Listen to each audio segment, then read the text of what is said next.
Ok, quand même non parce que ambu andi développement parce que on ñeli on mbalta on badda fof andi ko musi way ko mettim parce que à chaque fois habe manam habe même développement ko ngul mo nganda mi sa wa rawde hen kanko da hon afende watte mo jouer mentalement kadi joddimi abi kural kanko mbiyami o wi e jogi tagama goto gondo toto matam kanko haali o wi kadi e nder hen kadi a fi développement ha diggi ha dema wutim gale bamun hokko mbawi min hen lerandi mo nana fi non kanko minen joddi kanko haali jettima ma ha mbali banzabe ko yiddigo an kotto mbiya min fi daba mo hori an argay seri boy an kotto mbiya min komi min mi jogi maram hunde sabi baddume debam nen min yidde wilam gede goto no wodi neddo yo haalon ken wodon dum fami la acuma jaha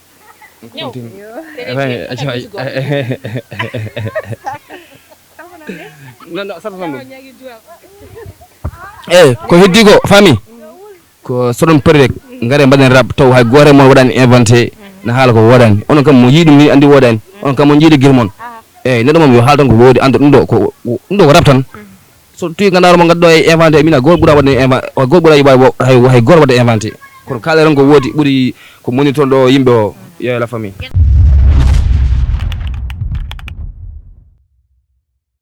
Famille, ça va, comment vous allez? Alhamdulillah, moi je vais bien, machallah. Bienvenue dans votre émission préférée, Ndjilou Double Aspi, l'émission qui fait rayonner le rap là. Émission Manganda encourager les jeunes talents à sortir de leur zone de confort. Émission Manganda manam hokkata lumière garde fu fadan tak ba faw. Hande non bandirabe en kebi ndanan mawdum ndanan en der ndananuji mo ganda wata présenté do Fouta surtout do ganda sinji bomambe wala ngandi biful kewdodi kala suji mo ganda kaangaali kewdo endi mo ganda ko partout en der Fouta mi wi non mamin jet Kungs Bolo mamin jet Abzo voilà hande non min jettima hande woni Kungs Bolo on artiste mo ganda kanko o dawani ciow kanko hono mo ganda modama classe hande même pas 24 heures taw wodi mo dello non sans plus tarder en dakemo comme d'habitude o dakemo bit o freestyle après o samini bandirabe yeah Kungs Bolo my man Rabi Innovation. Yeah, yo me people time not that. Never time I forget the ram fra with my lady Jabani Ube. There do more but me colonize a game. There do so mubi me hunu kalpena no bemba family me. Nana flow sah genti raro nyiri. Do mani to fiman ametimi putami memani fima pete gobe gainani hundi. Hala bola wa mag de sudu. Min Kongo lamin no pima hebat sul.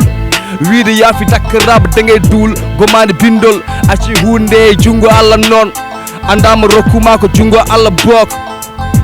yew ko alla bok awuj billahi min shaitan rajim bismillahir rahmanir rahim o Kungs Bolo mo sinci bambe Fouta Sénégal mi salmini kal biom mi salmini raplar innovation nender wow machallah Kungs Bolo bienvenue encore dans l'émission Ndjilou Double Aspi hol gondo Kungs Bolo inde nde hono ardema e kadi hoto mbaɗa passé no enfance ma cuhawma yeah Kungs Bolo ko artiste rapport jaaɗo e Sinji Bambe jimnande Fouta Sénégal ko jibinami bien vrai ko waɗi passé entre Fouta et Dakar nen ɗon mais koye Fouta jibinami ɗay ko ɗo mawnumi tranquille Kungs Bolo sa nani Kungs ko kundul ko yeto nenam woni kundul guito men K O wiyenne D ɓeydu men S woni place D mami ɗon N woni Kungs Bolo ko pluriel ko siffle en anglais Bolo mongo Bolo man tan on majani yeah non wona sona Bolo man sa min mom mono mi en siffle ko en fait ok machallah an hol motivation bodum imposé han nada e gemo kadi kadula ham kadi parcours ma kadi yeah min nan me gemo ko fin 2017 e décembre yeah ko tagem nada gemo ko ni wawi ko yidde parce que hunu mom sa yida dum ma wa nade en yeah ok nder haala mbida ko 2017 pudda gilden ha joni gilden ha joni holko mbadda en tant que Kungs Bolo détourner projet uji wala manam ko way non dal holko mbadda gilden ha joni yeah question ma wadon gilden ha joni ko Kungs waɗi en gene heewi sabu Kungs ko faade 2017 yawɗo sa min yalti ko projet ko brawi ko law goto projet solo ko kelli kamin wonno 23 titres yalti ko 2023 en même temps 2023 titres en nder mbuɗum faade tourné min tourné to heewi min tourné Sénégal min tourné Mauritanie partout e Sénégal faccede e Sénégal mi wawi min jeehi hena e oɗon tourné depuis 2023 nak ha 2026 koye tourné min goni Ok, avant de résumer projet ma titre par titre et pourquoi mbaɗa choisir oɗon titre kadi caggal oɗon projet hol avantage mo keɓɗa hen e kadi aussi holko ñanguɗa hen par ce que enen fof eɗen gandi tourné wona hunde wemde ene waɗi demande fonds ene waɗi demande aussi public. ko fade projet melti projet solo projet guinir ɗum ko kamin majjani kamin majjata mayata saabe guinir ɗum kamin nde pinɗa fo nana ɗum ene jeeya aussi gueɗe ha joni ganduɗa hoorema guila 2023 guila gueltimum ha joni mono min tourné en ko fate wadde résumé titre par titre mom musat saabu ko 23 son ex ko hen jeeya weytayi ko hen jeeya silence Allah wiyen juul haala Allah min kulani police en nañu gow cicatrice tellement xam nga ne heewi titre uji mi wawa limtude ɗum ɗo sax par ce que ne woni sabi rawi ɗum ne woɗi sax ko jeejimi par ce que kunjumolo moom fawat tan eyyi par ce que kamin sa wi kamin no mbiramni rek aɗa teddida ayni hunde neɗɗo fof ne teddini deftere kamin to en réalité e nder gonga mine hooram mbaɗi titre o min pourquoi pas oɗo par ce que ne waɗino haala par ce que mbaɗi ko deux parties ok par ce que projet o mami ko deux parties ko jahannam aljanna e jeygol waɗi partie jeygol waɗi partie aljanna ganduɗa woni gandama woni projet kamin o par ce que waɗi safara aljanna safara o nak yaade clash yaade pic ene waɗi foof ko faare ganduɗa ko woni aljanna ko ɗon woni gandama woni haalaji Allah ɗi ko faare gurdam bellam dam ko faare lowoji ɗi woni hunde wonde ɗon ɗum woni gaddumi kamin par ce que andi nder kamin ne waɗi nder kamin en hoore mum ne waɗi aljanna e jeygol ɗum tawi guinnimi projet o kamin nder kamin e mabɓe taw hen aljanna ɓe taw hen jeygol ɗum woni ɗon avantage mo kimmi ne heewi par ce que projet o gueltimum ha joni mi jooɗay depuis 2023 ha faade oɗo saaha mi jooɗay ha hokkima ko heewi ganduɗa ma kala ko mbawmi dañde oɗo saaha ko projet oɗo saaha ko projet o hokkima ɗum quoi nani kam murten nani kam banggue goɗɗo ne heewi limotako ko en fait jangguinami ko heewi jangguinami ko muusi jangguinami hamga aduna hamga neɗɗo ko kala no wawi waade ko neɗɗo tan gonta a ɓurta neɗɗo aussi a sorta neɗɗo oui mais projet mom mi wadde guel affaire o andini men heewi andi holli men yimɓe moƴƴuɓe holli men kadi aussi bonɓe ñaggata oui machallah projet ma kamil mbaɗo 23 titre o manam hol son mo ganduɗa ɓurɗo wadde hen cartonné e ɗiɗon son uji foof no namdirɗam ni nder 23 son ɓurɗo wadde cartonné gandama nayi kam to miijunoyi woni son ex o eyyi son ex cikkandami wawa wurde san oɗon son rutti en wiyeta e hello mabbe ɓe mi weerima nande ok ainsi de suite cicatrice nen ɗon silence min pooɗo galien on majjani fof nani hen seeɗa Allah ok projet ma kamin oɗo est ce que a heeɓi wadde hen des clip projet kamin o mi heeɓi wadde hen clip goto woni wona min e mabɓe par ce que to joɗɗen ɗo e hoore mum mbaɗmi clip o par ce que ɗo ko beddam komin guetoji e majjani ok Kunza manam doole mo keɓɗa ɗo en de machallah par ce que kala to jeeɗa Kunza nanata gueɗe suhaɓe ha e mawɓe gueɗe cakcamma ha e uto kala jeeɗa dal ko Kunza tan manam an hol wonɓe caggal ma question ma oɗon joni hamga ko mbiɗa wiide caggal yettude Allah nara mum min koye Allah ren mbajima kadi Kunza ganduɗa ma koye propre moyen mum mbiɗa wawi wiide dole mo Kunza joguiɗe e kadi aussi mbiɗa yettene Allah meten DJ Ka woni to haalto welma ko mo sama gagne la ko mbiɗa wiide ko on diwi wonde DJ mbolo on mbiɗa wiide ko jinaɗam on mom wadde guel homo nanggue carrière no fewi mais ko heddi ko pusata Kunza mom ko Allah rek ko propre ma ɓe jeeya min e goto min basay groupe ay kolo ko en wecciraji dimanche riñde so a nani sa nani staff mom ko ganduɗa ma ko staff ko dari mais pour l'instant min ko min tan e ménagère am min hakkude me DJ Ka wona ko ɓuuri contrat ko en fait par ce que wiide wona contrat wonɗon ni mais hakkude amen ɓuuri contrat ko neɗɗo ganduɗa gara moƴƴo guiɗenɗomi hoore mum tranquille hande so gomno so waɗi sentir yaade toon pour mi fiya sonko tranquille wonata ala ko namdoro ham budget yo namdora homi kono hakkude me ka ɗum noon ko Allah waɗi ɗum ko naturellement ko ni Allah addiri ɗum bandiraɓe en gaɗe parti cafɗo gulɗo diaw parti mo ganduɗa bandiraɓe foti panno mais avant ɗum mi wiyan yo jambaton abonné sur notre page Rampolage Innovation hamin to TikTok hamin to Instagram hamin partout dans les plateformes on disait c'est tellement facile ganduɗa kala ko min nani taw oɗon jiiya hay sinno on natani page e mawji ɗum ɗo notification Kunza manam an holko saabi ɗum ɗo manam an Allah hokkuma audience machallah gaɗɗo foof kala jiɗɗo hebde buzz to maɗo rewas kunzu gauche kunzu droite gadda fof manam an waɗat classé hokko woni secret ma ɗum ɗo nan yeah wala bok yeah non mbiɗa ni rek kunsu mam ko kunsu yimɓe fof kunsu yalla ko en fait kunsu mam ko kunsu Allah en fait rapport jeeɗo men fof fo are kunsu par ce que kunsu woni hunde nde on tan mbimi yayi famde hunde nde kono sa nangi hunde nde kono saabi yimɓe ngara goto man fof yiɗde fondirde hunde nde mais hunde heɓirta noon ko ɓe ngara hunde ɓe ngara joni a joni ɓe garani ɗum ƴettimama ke no ɓe jettay wala ɓe jettay andi affaire goto woodi andi vie privé ko vie privé tan ya ani wiyoɓe nguyi ken gaadi nafuji so tawi ko nguyi tan wiya haalde gujjaɗo de ñamminimo hen mi hassinimo hen nawmi hen studio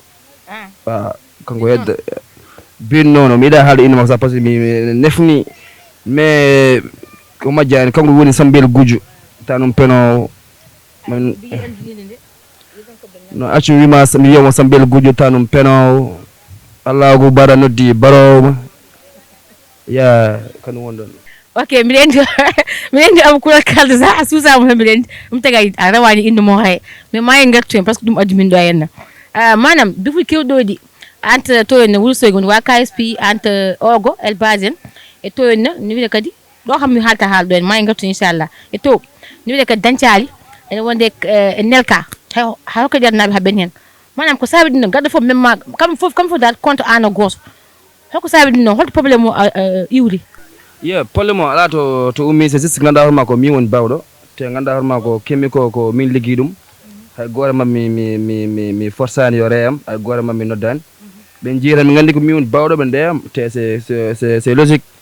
yo sa yi bawɗom nak ene hani cegoɗa makko ndewa e makko beele aussi wawa hokkudema hunde kamɓe mi gandi kala mo haalani inde mum wata perché te min hande kala mo rapport mbelaɓe siwno siwat ɗum onon koye monon gandi ɗum kala min non min wona king min komi Allah raɓe mi wona king min komi god komi Allah raɓe min ko bose ko min hokkirata ɗum mi yam min affaire o wonno neɗɗo wona haydara neɗɗo deganaka ɓuuri neɗɗo ɗum tawi min bose min nagga ɗum kam min jilloto bose min déjà min ko hen jibinami ko en fait fami kono ko heddi ko kamɓe yooɓe goto ma fof yo haal ko wela min momi sabbi rek min somi filtri arde mabɓe vraiment mi gandi kursubulo ari o saaha ɓe gandi mi fijat min meeɗa arde ko jaboromi ɗo ho mbiɗa haala ko ni o wallahi kursubulo meeɗa arde ɗum ɗon mi entraînement tan mbaɗami seeɗa une minute mi arade moon ha joni wallahi mi arade mabɓe ok banja won nani uyi ɗum ɗo wonde ko lancement dongo oɗon gandi kam kanko mo dawanci o hay seeɗa en parlant de 1 minute 30 o a wawi mi attande e clip ma oɗon woni I am black mana minen ɗum ɗo résumé e kadi e oɗon kadi ɗum ɗo ma fitrima an boy gueto woni ko addi bone minen kunsa namde minen ko addi bone minen ganda holno min gandita ko addi bone te ko addi bone fof an andi men ɗum ɗo fof ko an saabi ɗum ɗo sa ari nani minen ko addi bone minen holno min mbawa jabadema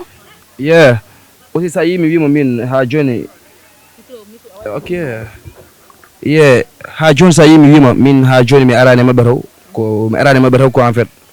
ko fate ine minute o ko am blago ɗum ko wajiɓe coyƴi jabinomi Wourossogui naɓe ɓeɗon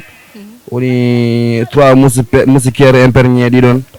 hamga on majjani ko 1 minute mi ari mabɓe ko fate ko heddi ko mbiton ɗo Kadel naɓen Ogo naɓen Dancali naɓen wadde guel min hay goto ɓeɗo mi aldano probléme tawi ko Elbas mi aldani mum probléme haysomo kalasa mi meeɗa kalasemo te mi kalastamo sa Elbas ne famdirimi mi kalistamo par ce que Elbas waɗani rap Kadel naɓe aussi même chose mi an toon rapport non Dancali mi meeɗa dañi toon hay goto on mi wadde guel on yimanni tan mais on mi meeɗa jogdade sen Afrique gasa woni taw kala non gorko kay yona guel non mi meeɗa mi yemmoni tan mi moylolo mi yiɗa hay haalde inde yama gana kam quoi sa mi haali inde Elbas min mbaɗi sekkodire hunde e concours goto xam nga Allah hokki men ndamo e wonde kadi ko wona ɗum ko min mbaddi featuring e projet makko on ko mi haali inde mumen passe mais so diwi ɗum min Elbas minema ko mi waɗarama classé kanko majjani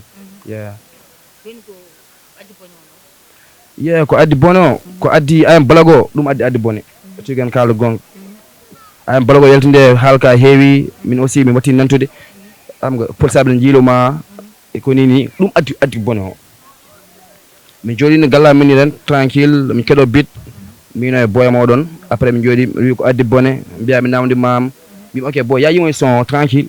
wiya windo yan sa ari tan gaɗa jehen noon après son ardi woni ko addi bone tranquille oɗo mo rek min bana min cohluno hen après ardi noon tranquille. Ok bandiraɓe walesi hokken vidéo ko addi bone après yimɓe galte plateau he. Ko addi bone mi namdi mam ko addi bone kamɓe toñi min yofti salaw rutiɗe tiɓe ɓe ñaago jam Allah hokkuma ɓuri ñaago naade goɗɗo bone tan on halko mbimi koko diɗɗol gaɗa yawi dogde wona kan daɗa jiɗɗo libde mi fof fada o ɓoye haɗata tan ne waɗa mbeɗa yarat. Merci Rési Cousboulo mi attanima ha joni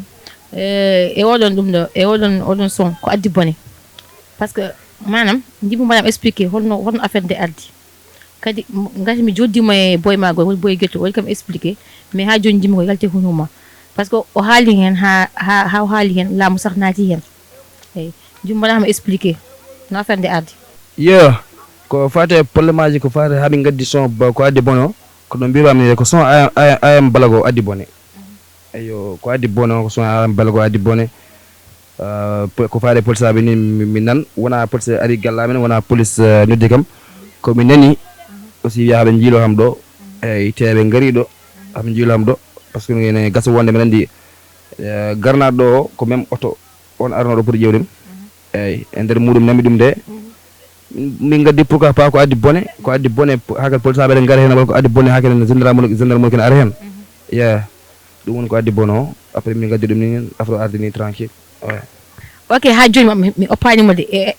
addi bone o jimmi manam ko manam résumé mesure par mesure manam bindidi par ce que ko somin nder addi bone o ene heewi en waɗi ganduɗa parude nen ganduɗa nen hen jimmo gatnama hen. Ko addi bone mi namdi mama ko addi bone kamɓe toñi min yofti salaw rutiɗe tiɓe ɓe ñaago jam Allah hokkuma ɓuuri ñaago naade goɗɗo bone tan on halkuma to mbiyam ko addi bone ɗo mbiyam komi namdi mama ko addi bone par ce que kamɓe toñi min yofti ɓe toñi kam ɓe kaalem komi beela ɓe ƴetti kam ƴettimi joom suudam mbimi kamɓe toñi min yofti salaw rutiɗe tiɓe ɓe ñaago jam Allah hokkuma neɗɗo a ñaagoto jam Allah hokkuma mais ɓuuri ñaagonade goɗɗo rek o halkuma ɗe wonde boyari ko wi ko didol gaɗa ɓe jawi dogde wona kata daɗa jiɗɗo liddumi fof fadat o boy haler tan ne waɗa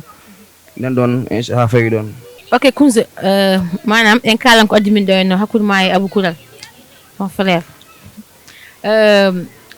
hakkude mo manam bifuji kewɗi ɗo ɗiɗi foof e o ari o yaltini clip goto biteɗo sawdu gonga o memmima noon ha yimɓe fof tini o memmima on sahara wonne tourné kadi o memmima kadi woodi mawdi mo ganduɗa o faye e debbo ma ɗum kam mi haalda hen sah e aussi kadi o haali kadi o wi kadi côté Hammady Goudio ko haali ɗon ko est ce que ɗum ko gonga aɗa wawi min attande hen lernaminen pour bandiraɓe mbawa famde. Ko namdiɗa kam joni ko fade clash am mine koɓo ko no mbiruam ni rek bien vrai ko omo so haali hunde ko fate joom suudam e certain haalay ɗum noon ko c'est possible kadi so tawi ganduɗa ne woodi no jiirum ɗum ne haali mi woodi no jiirum ɗum ko en fait mais min aussi kadi somi addema ko hunde yo wonno yiiru ɗum kadi mi haalma gueɗe gotel an yo mbinomo kanko mo woni ho yo accu ko nodata babam ko saabu babam ala temps gullere haɗi jarani saɗa suusi rek taari men ɓe mi yi émission mono a wi somiɗo pari rek aɗa pari min jaguimama sibi Allah rek an saɗa pari rek ara an min ko an tan cohlumi tawi rek mbata ko mbiɗa taw ala ɗettode an ar taw en ɗettinirani yummiraɓe ɗettinirani mbaɗa mbaɗen back to back gadda hande mi adda janggo ñanden addi min wi gaddema 18 heures sa artino 18 heures o mi artema 19 heures kono mi ñaagui sibaɗo tuwi ko rab mbiɗa aɗa pari rek ar saabu affaire sowru gonga ɗum wona rab an tindat affaire uji daari mbatta an affaire uji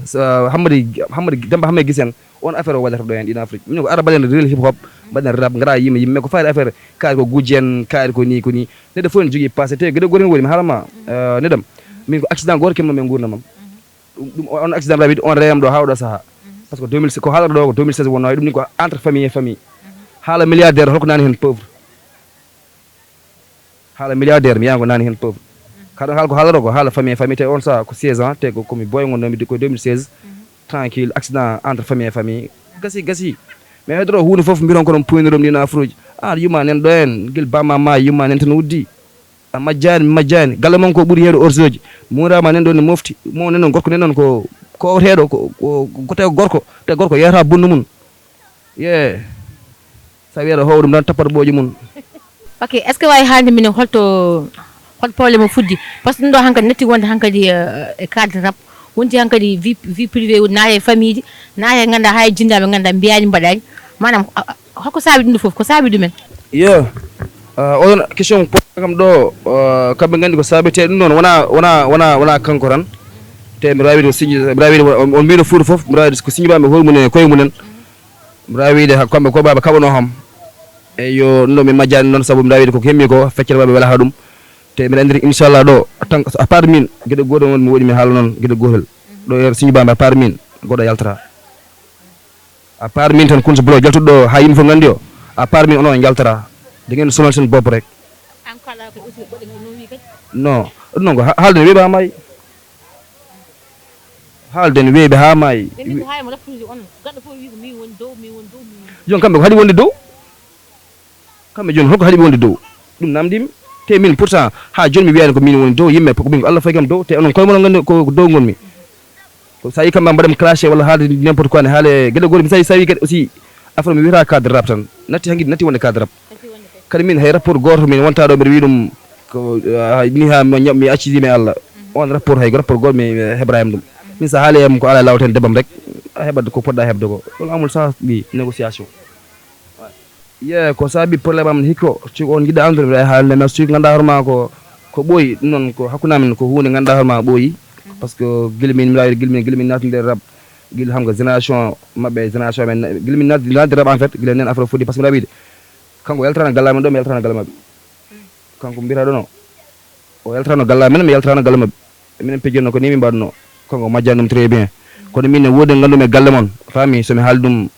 yama gon ham mawɓe wonɓe caggal leydi ɓe fof gartat kono hamgo wona ko anda fof haala wona haalte ko en fait debbo mo kaltono ɓuuri yimbiram mum valeur ɓuuri andude hamga ko woni aduna ɓuuri yimbiram mum andude diine bamma o wona diine saabu ko on ko arnaqueur jeewo wiyo ko bilejo ene yeeya yimɓe kanƴe batele londe kala loti ɗum luuɓat kono minen hamga soɗon kalda men ko woodi min hay goto ɓuurami indice min momo deggal min ala ko kolmi kala gadduɗem indice ma dema indice sa dem bone ma dema bone sa dem jam ma dema jam man dawmo lolu somi pari tan yimɓe noon somi pari émission mbadunono wi homo pari pour artude so ɗiɗo Afrique yo ar min sowona anan hannde mi artata makko mi ɓeynoma goɗɗo o heɓa kadi ko moylo majjani ko foti hirtorade hannde inchallah ne pari fof mi arte makko min parani noon ko tourné gommi ni mi tawa mi ala ɗum ham ko c'est juste ganduɗa hoorema min mbiɗa yiiɗi bone tan ko ni mbami ni Allah waɗi ham hunde fof yiɗem ko nadde hen kono kanko somi pari yo ar ok Coumsa yimɓe fof ne kaala mbiya an manam sa ɗumna sohlima hen manam sa aɗani ƴettida mataw manam yimɓe fof ne kaala en mbima Coumsa kañum manam so tawi ɗumna ƴettaki kañum weltata ok yimɓe fof ne kaala mbiya Coumsa kañum ƴettotoɗo gauche droit so ha Abou Coulal sah wi an manam an a wawa wadde son tawa ƴettaki hen manam so wonti bindol tan kanko wawma ɗum hokko waɗata noon woodi koɓe manam woodi koɓe kalte ma ɓetta famille ma ha kene musma ha ganda wawa munje walla kadi nuwitno kadi o ari sah hawwi Coumsa kañum ko mandilo Coumsa ko coofo e tekki mum Coumsa ko jayino ganda ka famata il faut mi haala par ce que min mof min joddi aɗa andi wata affaire nafigal komi kaldi ko ɗumi kalda manam lerdana bandiraɓe taw ko haali ko taw ɗum woodi mais ande o ɓurtini noon o ɓurtini de kanko wino o wi Coumsa mandila ok comme wi noon ok non muk jamais de la vie ok an ko mbiya gueɗe gole Coumsa mbaɗa wawa wadde classe taw ɗettaki min sa waɗi feere tan a haali en ko daga mi ƴettoma mi ɗettere min sa haali e famille am gueɗe min so raɓino o welte famille am min wiya yimɗemo tranquille temps o nana ɗettode sa o nana yumma ko nana bammakko o nana feere ko heddi ko faate mbiya e Coumsa ko ni way wiyo ɗum noon si ben sa tan ko min kanko hucciɗamo jakkan o wi min mbi Coumsa woni ni wi Coumsa woni ni ko heddi ko min ɗum noon ko wiyam privé min waɗa préféré wadde ɗum garde à côté mais ko heddi ko min haydara wawa wondude em kala ko haali mo fini par ce que min wona neɗɗo jaltowo ni kamɓe ɓeɗen gandi ɓe sa yi affaire uji yimini par ce que min wona hen pour jiyam ɗo sima taw ɓeɓani wona neɗɗo jaltowo kono neɗɗo kala haala neɗɗo haalede ko woodi jirani yidde buzz yidde view uji o jirani ganduɗa hoorema kada haala neɗɗo di n'importe quoi ɗo yimɓe fof dañi mandilata ɗo neɗɗo o saato yimɓe ki ngule sa heri ndiyam tan mandilat kono woto kalne yimɓe affaire uji kaari ko ni wayi ɗino affaire non non gaccee ɗiɗon quoi yo accu ɗiɗon neɗɗo waɗa plan jim rek taw a haalani haaluji jara men gayen ɗiɗon afroji boy milliardaire uji ɓuuri waɗa wadde wiide vab e docteur ɓe ɓi ba ɓuuri waɗa wadde vab te ittata ko goni go rek mais min ɓurma wonde responsable ɓurma andude hoore mum ne garda fa majjana keɓata kunso manam bifo kewɗoɗi abdou nomin joddi nde o kanko hankadi o oppi woodi sah rapport goto biteɗo zoking on arni sah pour yafnade par ce que affaire ne yiina ha wi yetto police mais on ari finalement ari yafnima joni an joni hokko woni yende ma an ko wi o yoftimo est ce que an carrément ana paari pour accude kanko so wi o paare classe o min parani classe o par ce que min puɗɗay affaire ko joni fuɗɗi welde joni affaire o jirguito ko en fait so tawi yo so welti so tawi affaire police aɓen gayen ɗo yaw ar jima hamga rab waɗa ala diine rab ala affaire famille ne pelɗa nade sa andiri aɗa naate rab aɗa miijani famille ma ornat kono artan mbaɗe hen par ce que sa arani min komi garowo sa ari komi garowo sa arani komi garowo ɗum kam ganda ɗum noon en tant que tan mi haalama ko jimi haalde ma ho keɓa hen ɗiɗi walla tati walla nayyi walla joyyi paranima par ce que de 1 an mbawɗa haaldemo gueɗel gotel mbawɗa haaldemo koye debam mi haalma gueɗel gotel nak ɗum tan mi mbawi haalde min o kunso neɗɗo wawi haaldemo wiya e kunso bulo gujjo walla kunso bulo debbo mum ko ni wayi kamɓe ɗum mi jogui koɓe kaali ala min musira ham ay ko musirem gueɗel gotel koɓe kalata debbam ko frade haalde debbam ko walla ɗino affaire min kote debbam mom sa memi ɗum koye nenam memɗa ni on affaire no woodi mais ko heddi kon kanko son paari hen walla parani hen min mi parani so tawi ko rabo yiɗi ara min mbaɗa affaire jinnaɓen gayen potti plainte affaire police en ni zoking en ɓe fof e galtoye haala he gaccide min tan minen ɗiɗo tranquille taw e noon min so ari komi garowo so arani aussi kadi il faut mi hokkamo jimi hokkuɗumo il faut heɓe ɗum ko ya timma o dañi vacance makko o dañi no gasnir ɗum mi continue lawolam ok kadi min nanoma par ce que an ɓuuri andu debbo ma par ce que on ñalli onon mbaldata mbadda foof an andi ko musiba ko mettimo par ce que à chaque fois haaɓe manam haaɓe mema debbo ma konngol mo ganduɗa min sah wawa rewde hen kanko da hono affaire nde wattemo joué mentalement kadi mi joddima abi kural kanko mbiyami o wi a jogui cagama goto gonɗo toto matam kanko haali o wi kadi e nder hen kadi a fi debbo ma ha ɗigui ha debbo ma wittima galle bamum hokko mbawi min hen lerande wona naafiki noon kanko minen joddi kanko haali jettinoma ha mbalirno bandiraɓeɓe ko fati ko mbiɗa ko soɓe kaali hunde ko muusi ko fati jum suudamo des fois ɗum ñakkata saabu ko neɗɗo tan so tawi o nani hunde makko ne wasata affaire woda ko waɗimo mais machallah o waɗi ɗum géré quoi tranquille par ce que o andi ɗum noon ko rab ça passe kadi ɗum wonani makko ni eyo par ce que neɗɗo so wiyama hunde mettini tan taw koye muɗum woni ko heddi ko an kotto mbiya min fi dabam hoori an argay séri boy an kotto mbiya min komi min mbiɗa jogui maram hunde saabi mbaddumi e debam neni min yidde wiɗam gueɗel goto no woodi neɗɗo yo haalon kene wodani ɗum faami accuma jaaha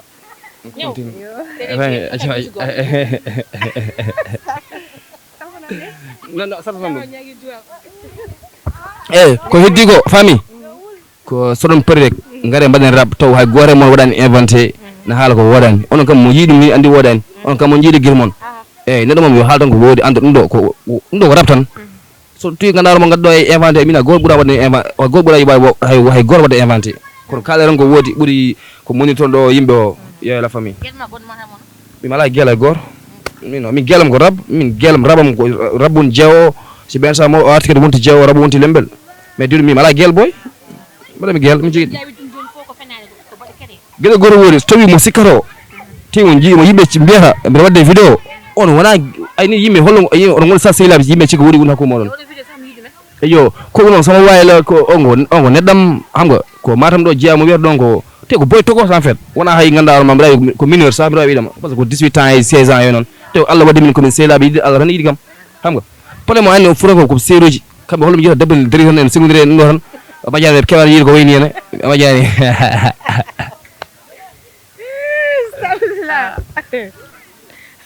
ok kunso manam supposons ɗum ɗo goto arɗo woni comment dire producteur goto arɗo henna waɗa organisé un projet walla big to big an hokko entre an e oɗo wiide kadi kural gonga manam projet ganduɗa wona ko à vie hakkude ma e makko manam an hokko mbatta hen choisir projet o walla big to big et pourquoi mbaɗa choisir ɗum noon ko fate min e makko projet wawa wonde hakkude amen ni eyyi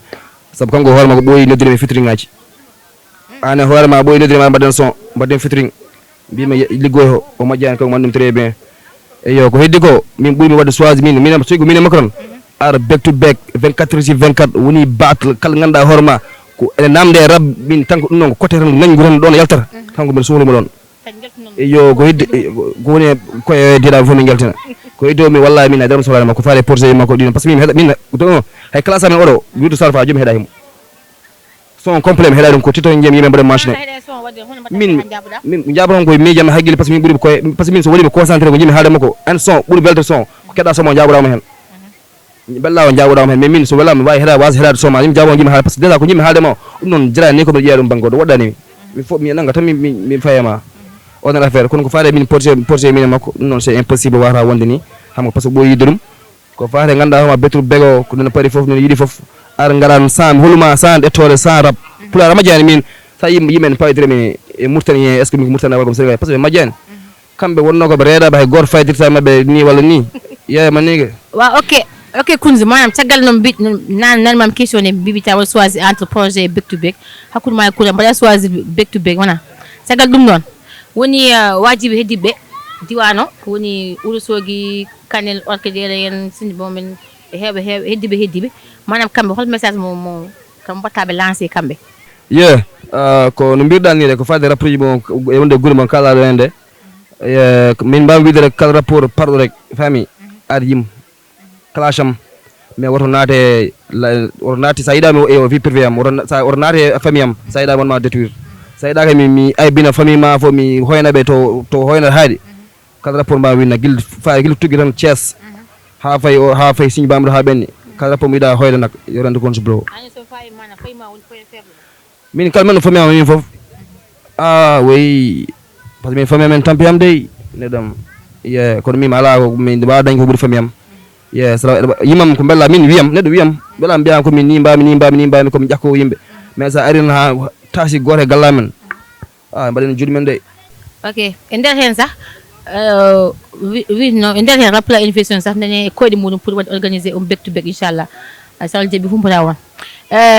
manam tagal bifuji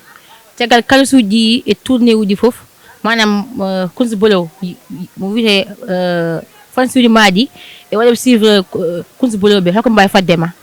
on fansi ko mbawdon faddema ne heewi sabu bientôt inchallah do septembre wala décembre jon pré album so Allah jabi mo lay nokko on biabe on ciabo ko wala dum go an biye gonde Touba o addoy mo cikira mi maro ganda togi buri mala bunni inde be ha may hando ha Thiès de kati mi on go Thiès wala Tiwa won wala ko Mbacké ko majjani bi mo ciutaw mo nahuda yo horo addoy mo wona heedo ko majjani o ji orjo nani mom uy wode création won mi dey dul on jogi orjo te ko jolfo dangi dum nen Touba te mi da hal inde bo ba danen problème ko en fait mais inde bo majjani mi da jogi information ngaji ne majje say mi da hallo parce que mi resi mi o majjani debbo ko debbo ko wiida non ko molo Allah anani biyo addoy mo asimte fot fami min haala min kala way wadde neni kala way wadde fami mi wadi dum addi jomo mi resi dum e galla men te mon mo hufi dum ni hufi ngam biyam biye gonde Touba addoy mo kata ko famu wono on jaadani wono hamga ko lasside wonde bara ani merci la famille Kunz Blow ok Kunz est ce que wa min haalande projet ma woni no pété album mana min hen expliquer c'est ganda pour bandirabe ha amba andu ko poddi men to ko domada wala mafal sufu kanci manam tegal dum non kadi an Kunz an to kefa di information ngali personnel wodi womi tagal ma ko nande comme no aadu moy ni ganda wala wodi manam fay mo manam seya mo takkibe mo taw ma filé di information ngaji parce que an kala do ho famdante wala sous création ha wondo lerna minen ha lerna mi paaw minen ko fate pré album yo ciabu ko heewi sabu ko heewi ni hen en wadi fitringaji kewdi do ha Mauritanie Dakar aussi mam yo ciabu hen artiste kadi aussi mawbe so Allah jabi sabu ko programme o do min gon jongo heddi ko ngaccata min dajja ko faade pré album o ngaccata ho yalta ko fate ko fede ko heddi e faade sirloji ko kambe no be nangirata rek ha ko be kali o rek min ko non Allah hokkitam ko kalmi parce que mi majjani parce que kalmi do ko hunde wonde kanko hormo majjani dum parce que kambe ne wodi ko be kali on ngandi non o jiri girmo ngandi ko fenade kala min ko kala min ko te ko hunde wonde te pure de kambe ko mam ngandi ko gonga yo kon ko heddi ko min mi kadi mi yida halde do ko he konko mi sabbi mo so arti tan mo nan ko yida nande yo parce que mo woni hen godde non taw gorji gineji wote worbe ko men te gorko jaa yeeta bunno mun yimɓe deggi tan yo Allah sur amin ok bandiraɓe émission han kadi sebbitima Mais n'oubliez pas d'abonner sur notre page Rapula Innovation, et même de TikTok, et même de YouTube, partout dans les plateformes. On garantit, je vais activer notre de classification. Gasi, nganda quelques minutes, on loupera. Sinon, on a une connexion, on va envoyer notification. Kunzume atema. Manam en hol jilda game on Rapula ñu jilda est-ce que wadi avancement est-ce que wada parce que heben kalimbiya Rapula way ni yahani Rapula moy lol e kadi manam taw ko ndimba dem poser mi posani ma kala ka dernier message ma kadi mbayda bandira be ko Rapula Innovation. Yo mi weltinima Rapula Innovation sabu mbaɗa liggey baɗo nice ni wewa ron detta taw mo don ron naate gure he bang yo bang naata don nokku fo nokku ñettulon don xam pour wando wadde promouvoir les artistes kono vraiment min beltim no fewi Rapula Innovation ko heddi ko Rapula nena yaara yeso yimbe jabi so jabi sukkul nokku mabbe be ganda afro ko rap rek inshallah ma beedo yaaru yes ko heddi ko na so jaban sukkul nokku munen ko kambe hen la famille. Ok, banda émission gasi émission belle masala juuji ko ni weli hande do mi ngarna hande do sindi bombe manam lenu afende mi kali projet mo inshallah kadi on jedje on jogi on projet à venir on pré album inshallah mbade escoché plateforme mo kunzu bolo officiel mi kali projet mo ko mbiri monni mi kali bi fu kewdi fof do xam fo leedi mi jentu abu haali on kadi ni leerni kadi mi gattuma kanko no leerni no bandabe gasande mami jaa inshallah to ben godde kadi Rapula Innovation woni don han ko lernude nangude lumière en wade ganduda bifudi gondodi kewdodi fof ha leera ha on bandabe yebiyon ko be ha belt don ha no hanirni non chaque fois mi yon nekay menen doole mbadan abonné Rapula Innovation c'est tellement facile abar abonné han ton woni manam baaw ko menen doole non jaarama à la prochaine sur notre numéro bye.